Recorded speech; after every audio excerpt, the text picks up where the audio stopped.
All right, welcome everybody to Standing for Truth.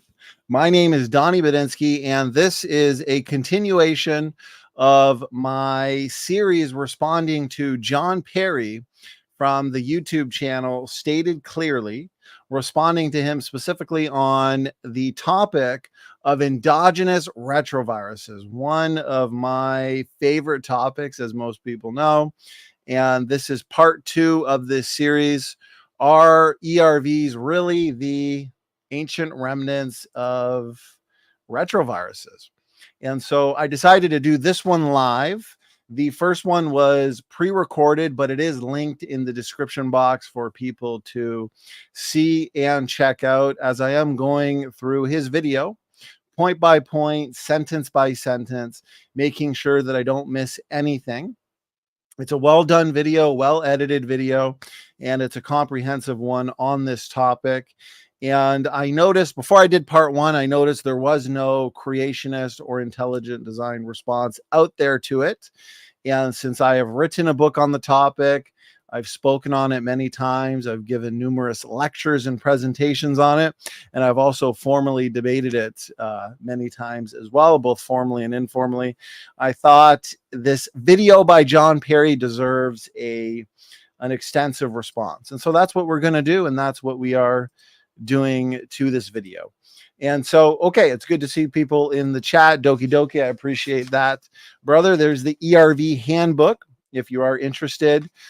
My arch nemesis Creation Myths says, are you still on this? He says it's hilarious, and that's good because laughter is the best medicine. ERVs all day, every day. Live, dream, ERVs. And so actually I just spoke at the 2024 boot camp on ERVs. So if you haven't yet seen that program at the boot camp, please do check it out. We've been focusing quite a bit actually on ERVs. And it's okay. I'm just going to get right into it because I want this to be a digestible series. And I also want to keep them to, let me check. The first one was, I think, about an hour. So we'll probably try and keep this one roughly the same, 45 minutes to an hour. And we'll go through another several minutes of it. This one covers some heavy topics. I don't want to reiterate too much of part 1. So again, if you haven't seen part 1, please do check it out. There's some important information in there on the topic. Okay, so let's get right into it and have some fun with doing this live. I should say, for those wondering, we had this debate scheduled today. Does Hebrews teach the deity of Christ? It was better, is easier, more convenient for both debaters to do it on Friday. And so I thought, you know what, I'll go live impromptu and continue this series. I wanted to continue it for a while. So for those wondering, yes, this debate is still happening, but it's going to be Friday. Friday night showdown. A lot of people looking forward to it. I think it works better that way anyways. But leading up to that, we've got Dr. Jerry Bergman coming up here, Charles Darwin and evolution, the truth about Darwinism. I'm excited. This will be on Thursday. And then, of course, our rescheduled show here, does Hebrews teach the deity of Christ?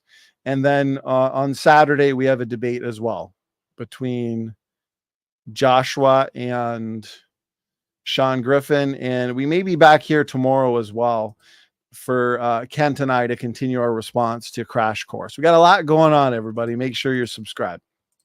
All right, let's share this audio, share screen, and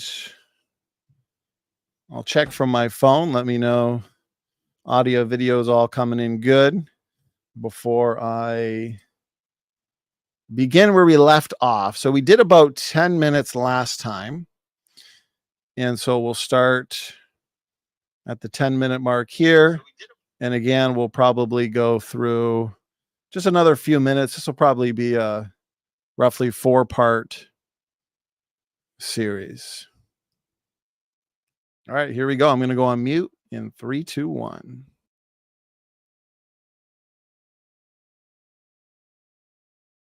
Here, those are the long terminal repeats. This is the host's original DNA with the weird cut going on there. And whenever you have a cut in your DNA like this, a break in your DNA, there's an enzyme that's going to run over and try and fix it. And it's going to use whatever's here on the bottom. It's going to put the opposite on the top. So in my color scheme here, I've shown that green pairs with yellow and blue pairs with red. And so this enzyme will actually find the missing pair and rebuild it.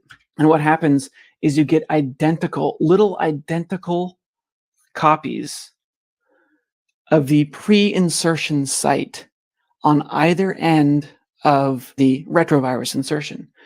And let me just show you that these are identical here. So our sequence on the top is yellow, then green, then red, then blue, then yellow, then red. So the way that this process works, it ends up making two identical copies on the ends of the retrovirus insertion. So down here below, we see what a retrovirus insertion looks like. Up above, we see what ERVs look like in our genomes, these old things that scientists tell us are the remnants of ancient viral infections. Well, obviously they are. Like they're identical. Not only this.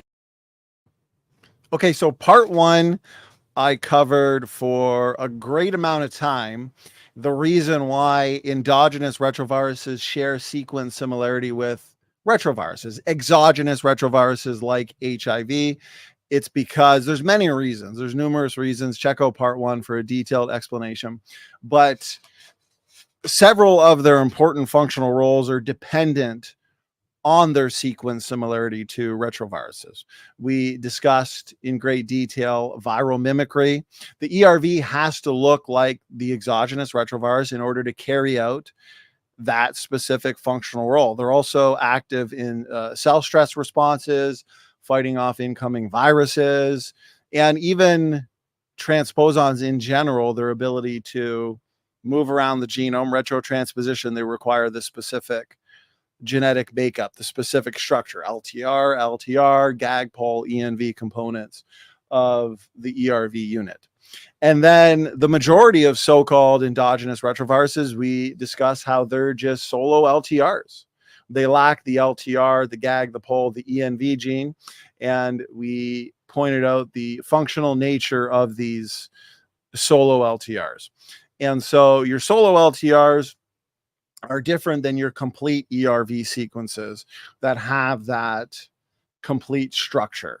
And each aspect of the structure, like the ENV, the GAG, the pol, are essential to their functional roles, one of them being their ability to interfere with incoming viral particles and harmful viruses, okay? The other thing, these so-called integrase fingerprints or the target site duplications, these signatures that the evolutionary community points to, as Jon Perry has been here, we touched on closer to the end of last video, that internal movement, the internal mobility of various classes of retrotransposons in general are going to leave the exact same signatures. So it's very difficult to tell the difference between an external reason for these signatures or internal. And what's interesting is, I'm going to stop screen sharing for a second. After last show, we asked AI. We asked what can create, firstly, target site duplications and these integrase signatures. And what's funny is AI actually came back with an answer very similar to what I was saying in the last video. Okay. So firstly, ERVs, as we've pointed out, rather than being horizontally inherited like an exogenous retrovirus, they occur vertically. Okay, they're vertically inherited proviral sequences. They're a subclass of these transposable elements, and they can be packaged and moved within the genome to serve a vital role in gene expression and gene regulation. Okay, and so transposable elements, many of them, they have the ability to jump from one position to another along the DNA or chromosome. Now, the answer we received from AI was a very similar answer to what I provided in the last episode. And these, firstly, the target site duplications, they can be formed internally within a cell. AI provided that answer. It doesn't have to be due to external reasons. Okay, you don't have to involve external factors. Target site duplications can be formed internally within a cell, and other mechanisms, which are very interesting, such as errors during DNA replication or chromosomal segregation, can actually lead to the formation of these duplications solely through intrinsic cell mechanisms. So that's interesting. And retrotransposition, the fact that certain mobile genetic elements, which over 40% of our genome is made up of these so-called viral elements. So there's a lot of these genetic elements in the genomes of living organisms. One of them being these line elements, long interspersed nuclear elements. Okay, they can be transcribed into RNA, then reverse transcribed, and then integrated into a new genomic location, which creates a duplication. And so it was confirmed by a non-creationist means or a resource that these same signatures, including target site duplications, can be formed and will be formed by internal means, not external means. Now, external means is one way, but internal means is another way. And so these fingerprints that we see, the integrase fingerprints, you're going to get the same marks, you're going to get the same scars or fingerprints or signatures. I think signature is probably the best word for it, simply due to the internal mobility and other factors and mechanisms as well. And so that is a point that Jon Perry, I have not seen engage. And that is a point that he should engage. He needs to engage these arguments or counters to his reasons why ERVs are definitely, at least all of them, due to the ancient infection of retroviruses. Okay, so I want to continue here. They have the same protein coding genes on the inside of the genome. They have long terminal repeats, and they have these little scars on the ends there. So that question that was asked, could it be that the things we call endogenous retroviruses are actually just parts of our DNA that God put there at the moment of creation? Well, again, I'm not going to tell you whether or not you should believe that God exists. I've heard people say that God is controlling all things. He's holding the universe together or whatever. So I suppose.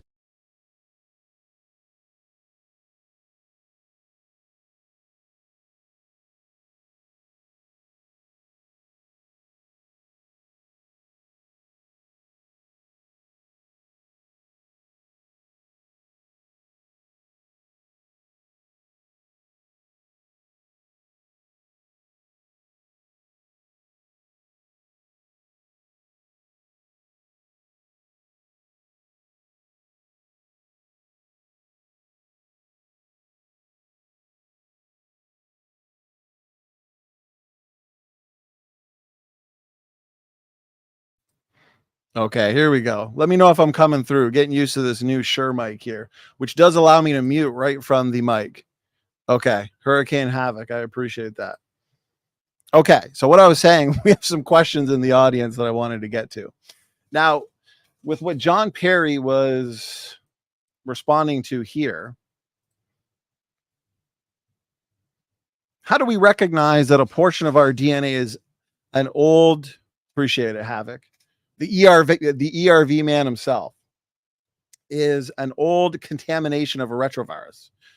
Could it be that the things we call endogenous retroviruses are actually just parts of our DNA that God put there at the moment of creation? Okay, so what I argue and what I have argued is that the majority of your ERVs or ERV-like sequences, like your solo LTRs, okay, which just represent long terminal repeats, and we understand through the conventional literature that they can serve as binding sites for initiating or enhancing gene expression. Gene expression being that important, necessary process by which a gene gets turned on in a cell to make either an RNA or a protein. Okay, so these are important functions that these solo LTRs are involved in. Okay, acting as binding sites for RNA polymerase. And so why do we share thousands of solo LTRs with other creatures within the biological world, like primates? Well, it's good design. Okay, these are good design mechanisms or elements to perform those functional roles.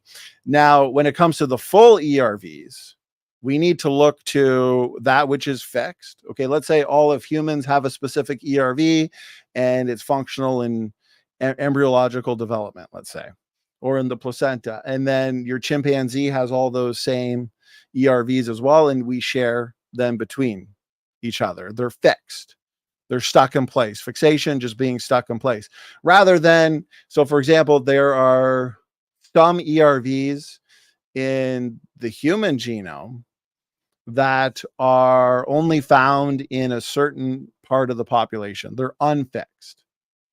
Okay. Those ones we could argue are the result of true retroviral infection rather than being a created unit of DNA function. Okay.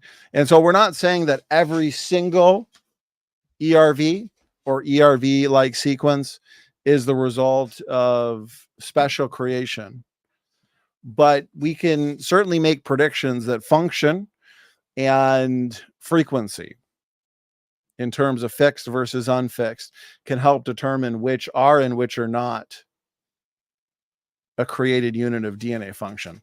Now, there are also at least two mechanisms that have been identified in terms of the ERV's functional role in acting as an antiviral protector. Okay, so these ERVs act as an antiviral system, very important functional role. And one of the mechanisms that I did not talk about in the previous video, and so I want to talk about it now, especially in light of Jon Perry's arguments here. Okay, one of the mechanisms involves the disruption of endogenous retroviruses. You're probably wondering what that means. Well, there's at least one paper that discusses ERVs in koalas. And these koala endogenous retroviruses, they can undergo retrotransposition. They can move around the genome. Dan was asking what the percentage of transposable elements can actually move. Well, there are some that lack the key components to be able to move around the genome. Okay. ERVs, as far as I know, don't really move around the genome currently. But with all the many thousands of mobile elements throughout the history of our species that have moved around the genome and left very specific signatures and scars, we would expect exactly what we find, many signatures and scars like integrase signatures all throughout the genome, that an evolutionist, one with an evolutionary presupposition or starting point, could look at and conclude incorrectly or erroneously that these are external scars, even though they're internal signatures. Okay. And so going back to the koalas, these koalas, if they have an active retroviral infection, okay, there's a high likelihood that reverse transcription will take place to allow, because remember, we talked about in the first video that retroviruses can reverse the flow of genetic information, basically transcription in reverse, right? You got DNA transcribed into RNA, translated into a protein. So a retrovirus, reverse transcription, transcription in reverse. So RNA to DNA, because that's their genetic material is RNA. Okay. And so there's a high likelihood that reverse transcription will take place, and this will allow the retroviral material to actually proliferate throughout the genome. And so one way to disrupt, so again, these are protectors, not just in humans, but in other living organisms as well, like koalas. And so one way to disrupt the retroviral infection is to disrupt the endogenization process. This makes sense. This is logical. And so pre-existing fixed functional ERVs in the koalas, they act to disrupt this process. They will insert into the freshly transposed elements that is part of the active infection. And what this does is it disrupts this process of endogenization in the koala.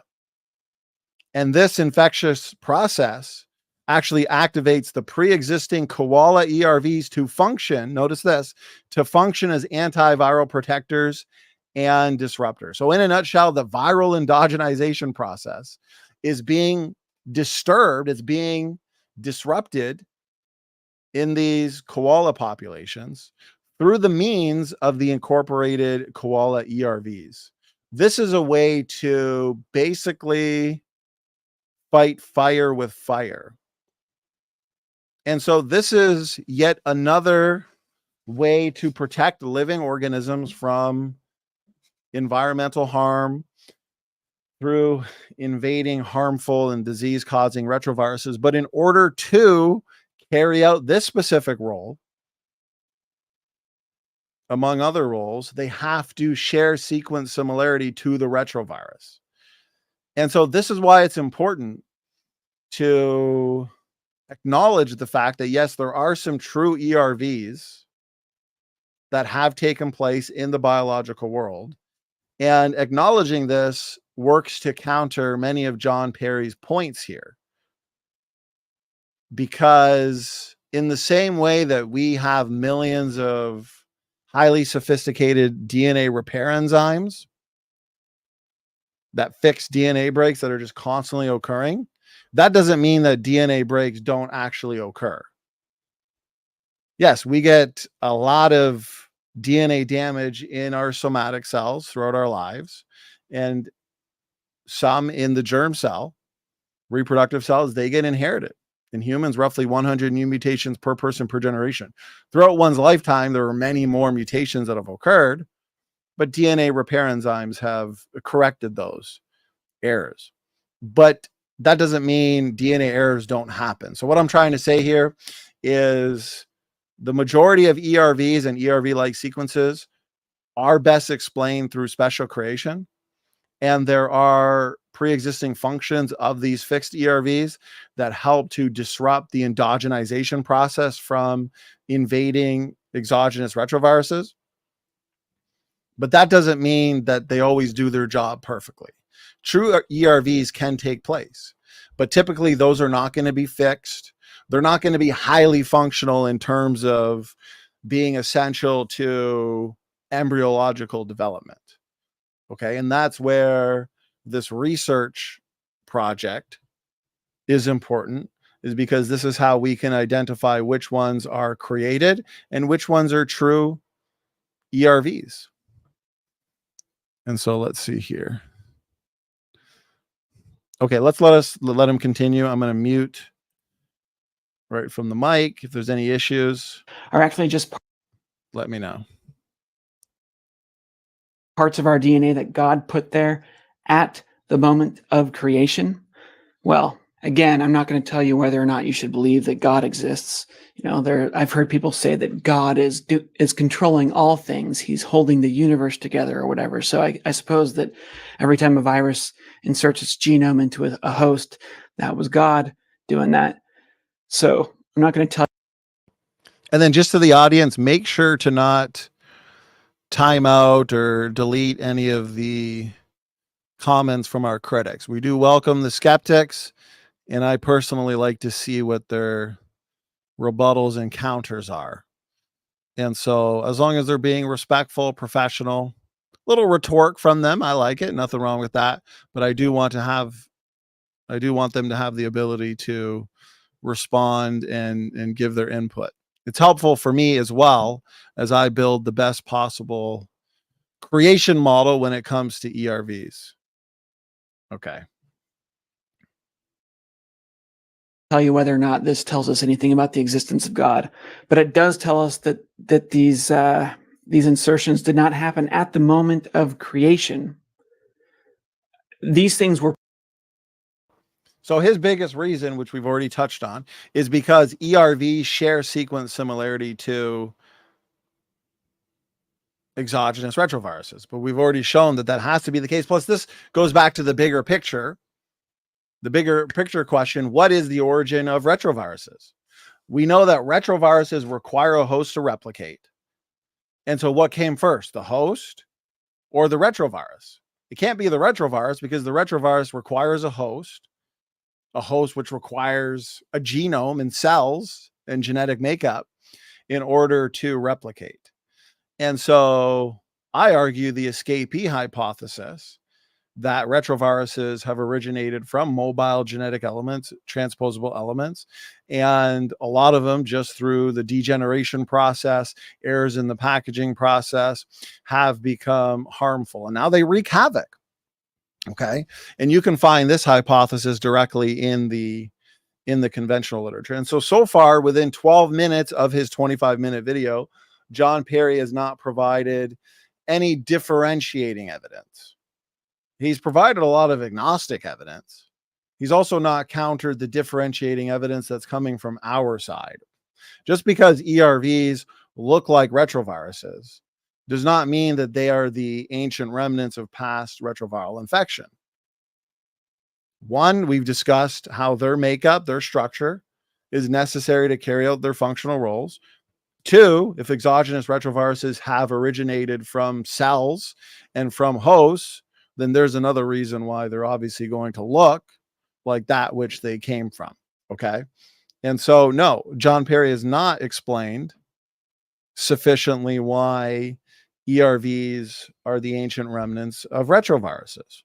And we agree, at least I agree, to have a sophisticated model, you're going to have to agree that yes, true ERVs can happen. They have happened. We see this in koalas, but we see that the pre-existing functional and fixed ones are what? Stopping or disrupting the endogenization process. So these are built in, these are front-loaded antiviral machines or DNA elements.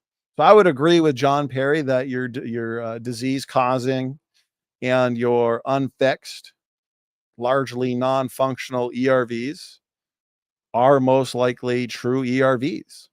But I wouldn't agree that the fixed and highly functional ones are true ERVs. The most parsimonious explanation for those ones is that they are created units of DNA function. Okay, I'll go through some of these comments in a bit. But I've had a goal to get through a certain amount of this next video for part 2. So we'll continue here, and then I've got some of these questions saved. Mark Reed says, Donny used to argue that ERVs were not a thing.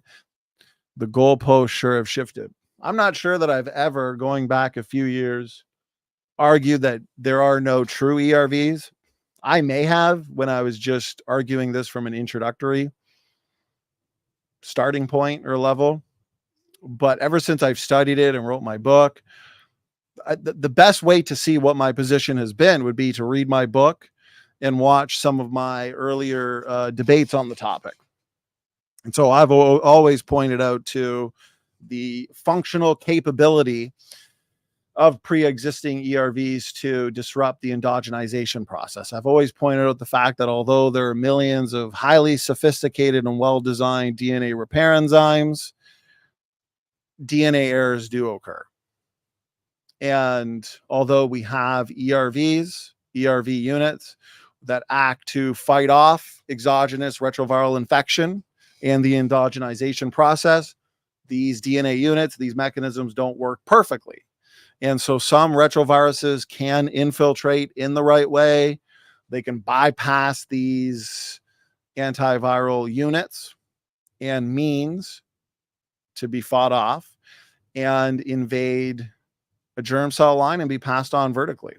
Now, from there, to gain an important functional role, we understand that every single cell of the progeny will have that viral DNA. And now, according to the evolutionary story, the harmful part of these ERVs are going to have to be removed through mutation. And then eventually they're going to have to be co-opted to be functional in determining cell types, in embryological development, acting as antiviral protectors, and also acting in viral mimicry. Viral mimicry is a major function, and they have to look like the retroviruses. If you had an FBI agent who's infiltrating the mob, well, he's gonna have to look the part. He's going to have to look like a mobster. He's not going to go in dressed in his FBI uniform with his name badge. He's got to look the part in order to be effective. And so your ERVs have to look the part in order to be effective in many of their operational roles, viral mimicry being one of them. They got to look like the retrovirus to carry out that role. Okay. Now, yes, many thousands are just solo LTRs. So according to the evolutionists, they lack the sequence similarity to carry out those roles. But I would just say that those solo LTRs are not ERVs that once had your full structure, like your LTRs, your GAG, your POL, your ENV components.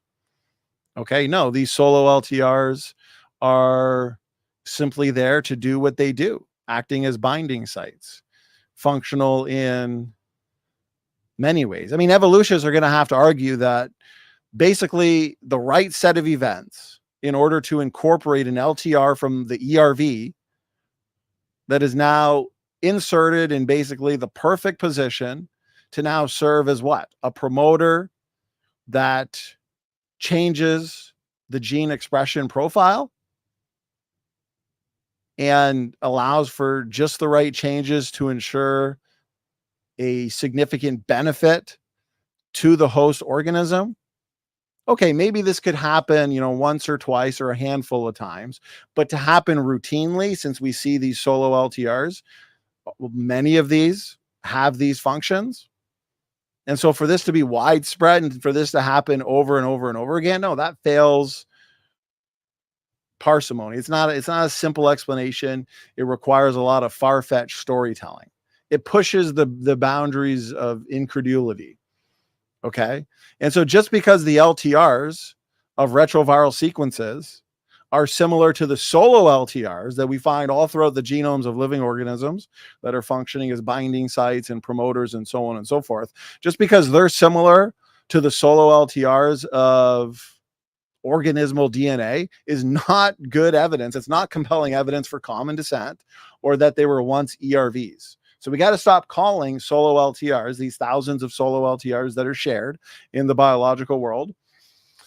We have to stop calling those ERVs, because what we observe here actually makes far better sense from a design perspective. And so what needs the most explanation is your full ERVs that we see on the screen here that Jon Perry is presenting. Notice ERV genome. Okay. And then retrovirus genome. There's sequence similarity, retroviruses and ERVs, LTR, GAG, POL, ENV. Okay. Those genes coding for reverse transcriptase, integrase, protease. Yes, that sequence similarity is there, but we have a satisfactory answer to why that is, as we've gone over. Now, your solo LTRs, yeah, they don't have sequence similarity in terms of not having certain aspects of the ERVs, but I'm not saying those are ERVs. So, okay, let's see here. My other arch nemesis, Snake, was right. Yeah, Snake was right. We had ERV debate going back a couple of years ago now. So Mark Reed says he's just a little hungry and cranky. Me too, my man. I'll be eating soon after this. No, never too mean. Nothing wrong with that. Nothing wrong with a little passion. So, okay. George Bond in the house. Good to see you. And let's see. Creation Myths says, come on, do you have an answer? How can ERVs do these jobs like viral mimicry without purifying selection? Got an answer or going to ignore the question? Well, your ERVs that are performing viral mimicry, they have the necessary structure and genetic makeup to carry out those roles. And those are the ones that the evolutionary community largely looks to and says, oh, these must have been inherited from a past common ancestor. Well, no, the fact that they have the LTRs, the ENV, the GAG, the POL components, that means they can perform that role. The ones that don't have those components, like your solo LTRs, the evolutionary community is assuming that those solo LTRs are ERVs, when no, they're just they're functional stretches of DNA that perform and do their job. So I'm not entirely understanding what Dan's point is there. So he says, basically, 0% of ERVs experience purifying selection. How are they doing mimicry if the sequences aren't maintained? Well, which ones are you referring to? Because the ERVs that have those sequences that are maintained, like your LTRs on either side, GAG, POL, ENV, those are what function in viral mimicry. Those help to fight off viral infections. And each part of it, like your ENV component, your GAG, your POL, like your proteins in the ERV, they interfere with incoming viral particles. Okay, now is Dan referring to your solo LTRs and saying, well, those once had the ENV, GAG, POL, but they were lost over time through recombination mutations. So they weren't preserved or purified or preserved. Well, no, those were never ERVs. He says, which ones am I referring to? Almost none of them. Do you know what percentage have the parts? That's exactly my point, is there's really only a few, okay, within the hundreds probably, of full ERVs that are shared between your primates, okay? Most of them are simply solo LTRs. So 90% of ERVs, ERV sequences are not actually true endogenous retroviruses, as in they don't resemble the full ERV sequence where they got the GAG, the POL, the ENV components, okay? And they simply represent long terminal repeats. And again, they are functional. They serve as binding sites for initiating or enhancing gene expression. So those are being preserved. Solo LTRs, functional stretches of DNA. So he says, what percentage of the 200K are solo or dual LTRs with no intervening genes? I would say 90%. 90% of ERVs are solo LTRs, but those are not ERVs. That's where the evolutionist goes wrong. It's the evolutionist that is assuming that these solo LTRs are true ERVs, that they once had those components, but they were lost over time because they were not preserved through selection, which must mean they don't have very important functional roles. No, I would argue those solo LTRs are just functional stretches of DNA that have their own job. The true ERVs are the ones that have your LTRs on either side.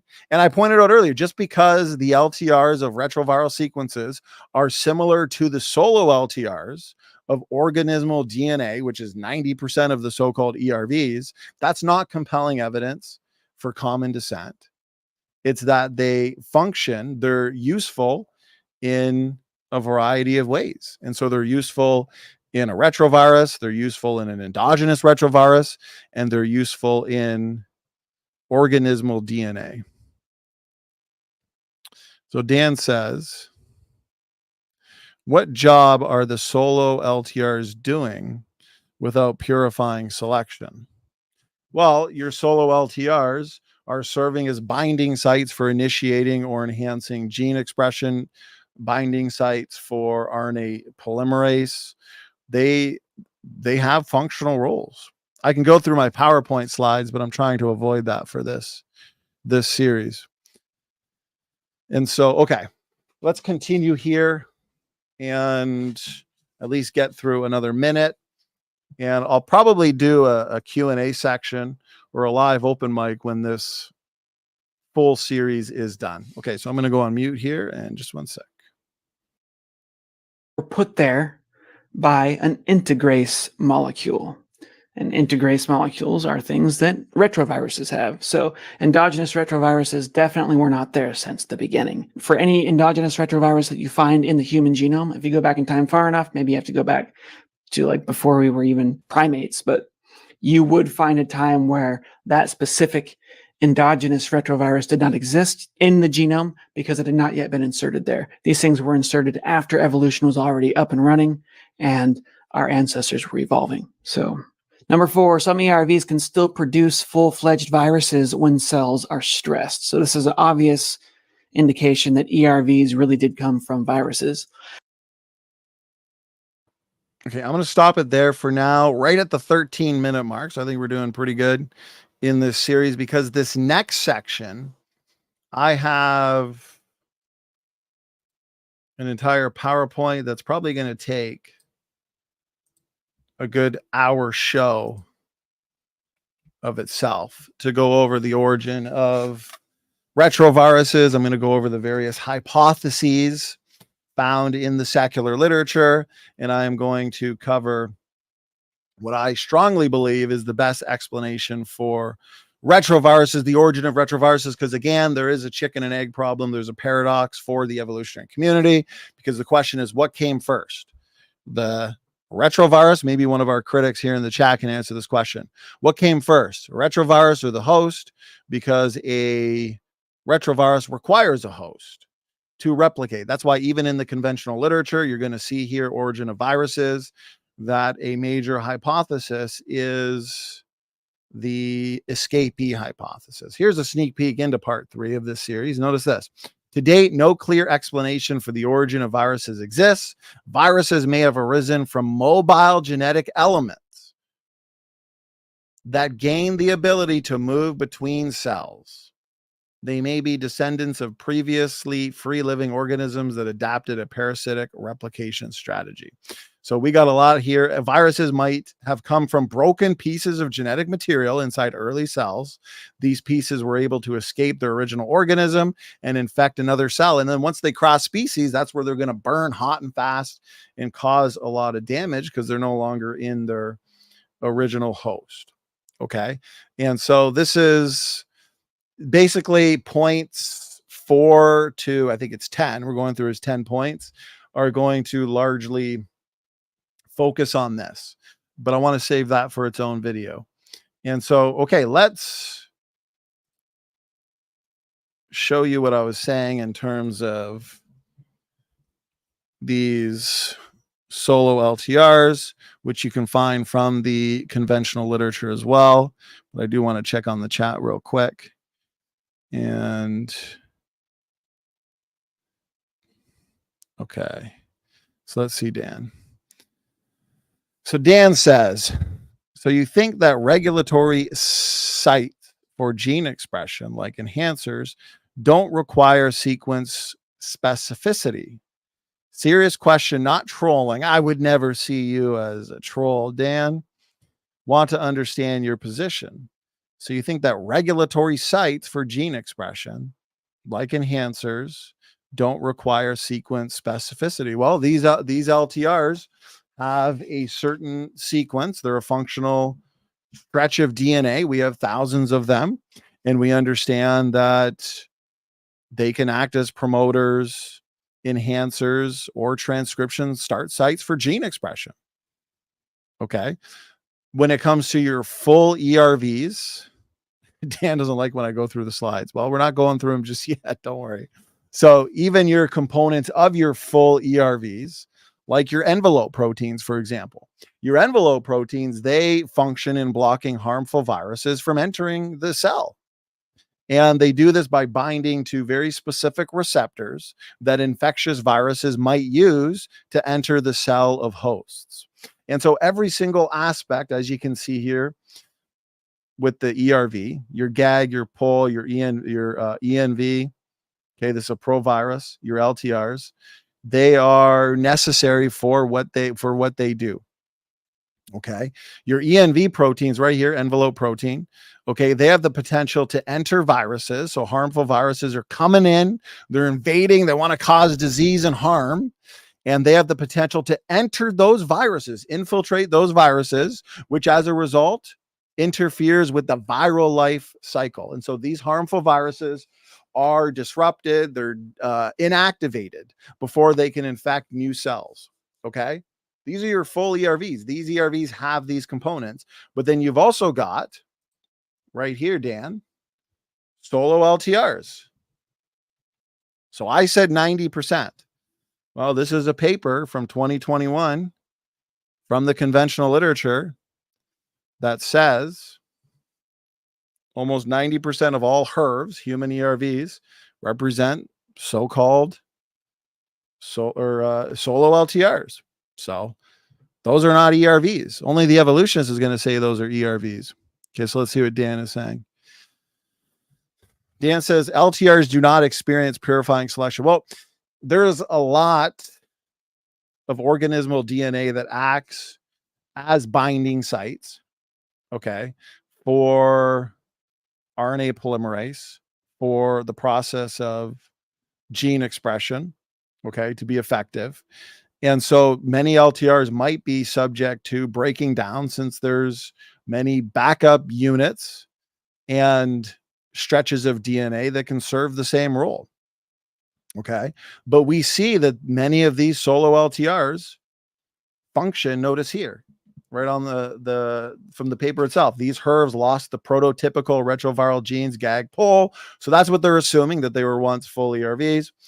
And ENV due to homologous recombination. So that's one of their explanations over time, since the ERV infection has taken place, the exogenous retroviral infection that is, and then passed on vertically. There's been recombination, mutation, so on and so forth. And so the other components of the ERV are lost over time. They're destroyed, okay, leaving single LTR promoters in the genome. Okay, we got thousands of these single LTRs that function. Notice this: due to their activation upon immune stimulation, ERV LTRs have already been termed landing strips for inflammatory transcription factors, and evidence for their role in regulating cell immune responses is growing. The endogenous LTRs mentioned above, same paper, all act as enhancers. So I'm not making this up, and may increase antiviral gene expression in response to viral infection and or IFN stimulation. So Dan's going to have to show me how many of these solo LTRs are not functional or have lost their function. So let's see what Dan says here. Yes, 90% of the more than 200,000 are solo LTRs, right? So I would call those functional stretches of DNA and not ERVs. And 0% of those are experiencing purifying selection. Okay, I'd like to see Dan demonstrate that 0% of them are experiencing purifying selection. Well, if they're doing their job, they're there and they're withstanding some degeneration through mutation accumulation. So they're doing their job, and many of them may lose their ability to do their job through mutation accumulation. There's a lot of redundancy in the genome, and there are a lot of DNA sequences and units in biological organisms that can act as promoters, enhancers, and transcription start sites for gene expression. So some DNA units, let's say a functional stretch of DNA like a solo LTR, is destroyed through mutations. Well, you got backup. You got backup code in the genome. So here's a couple other papers on long terminal repeats as ready to use mobile elements. And so, okay, I want to go back, see how much we got through. 13 minutes. And okay, we're at the hour mark. This has been fun. Wasn't expecting so many critics to join, but this is always informing to me to see how the critics are responding. So we'll be doing our part 3 relatively soon, and hopefully an open mic Q&A or discussion where the critics can join and we can have some fun on endogenous retroviruses. Okay, God bless all.